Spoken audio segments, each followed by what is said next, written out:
Delighted to be here again with Lynn Postlins and be a part of launching this Women's Brain Health Initiative really across the country. It was at Queen's Park a number of weeks ago that the Mind Over Matter Tour launch actually took place. And I was joined by my colleagues from the two opposition parties, the health critics. This is not a partisan issue at all, in starting the awareness around the differences, the gender differences between men and women's brains.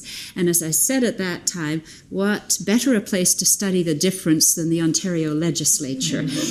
But here's a really interesting and striking possibility that was published in Lancet a couple of years ago. As of 2000, 50% of those born that year are expected to live to be 100 years. These are mostly based on European, North American, Australian statistics, but it's a pretty sobering thought, because age rivals all other risk factors for the common forms of Alzheimer's disease and stroke, and these are the diseases that are turning into the tsunami of the next 50 years. C'est quoi votre priorité de santé? Sur quoi vous voulez que les chercheurs travaillent? À votre avis, qu'est-ce qu'elles ont répondu? Elles ont répondu en tout premier la mémoire. C'est étonnant, hein?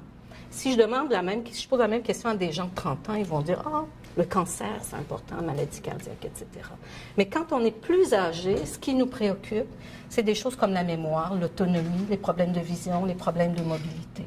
C'est des choses qui vont affecter notre qualité de vie et aussi notre capacité à profiter pleinement et dignement de ces dernières années de vie.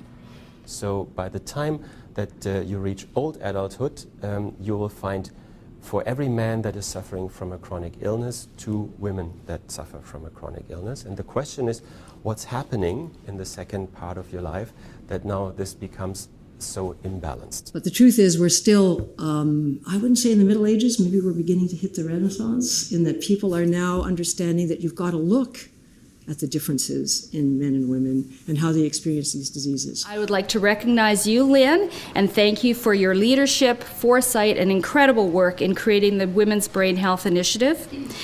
And now I look forward to hearing about Dr. Galia's research, and thank you to Deloitte for hosting this event.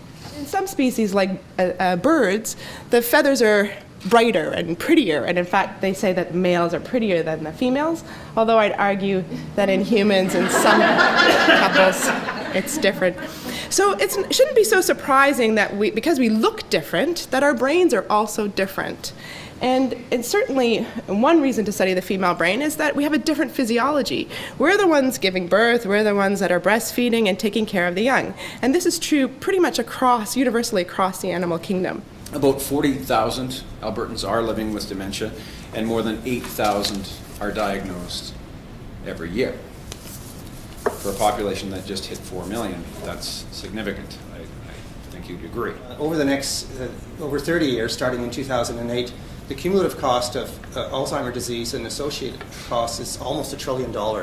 One of the great things that the Women's Brain Health Initiative does is to empower people, or to suggest that there's ways that we can change things. This kind of initiative is heartening and hopeful for us who must work at delivering the best health care and the best supportive network for aging people in their home.